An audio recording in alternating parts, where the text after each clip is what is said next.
बताबे टूटा ही पलानी जी, आके पूछा करी भोला दानी जी। जू बताबे टूटा ही पलानी जी, आके पूछा करी भोला दानी जी। कैसे लियाई भंगिया पियाई, बारिशों में हम भिंगतानी जी। जू बताबे टूटा ही पलानी जी, आई कुछ करी भोला दानी जी, आई कुछ करी भोला दानी जी।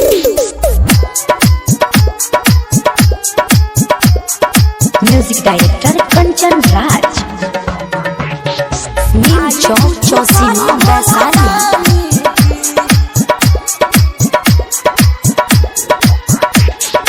तीनों तिरी लोग राउ करेली बखान जी, तबो न बनैला काहे पका के मकान जी।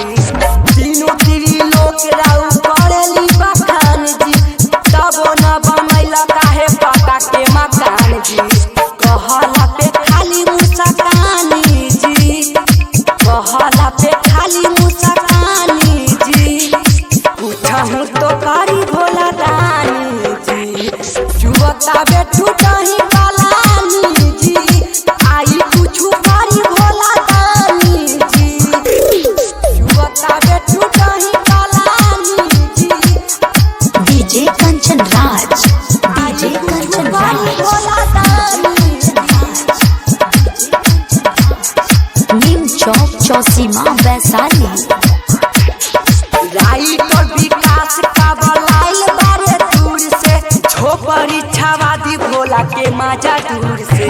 रवि रात पड़े निका बलाइल बारे दूर से, छोपरी छावादी भोला के मजा दूर से। दैन गरी महल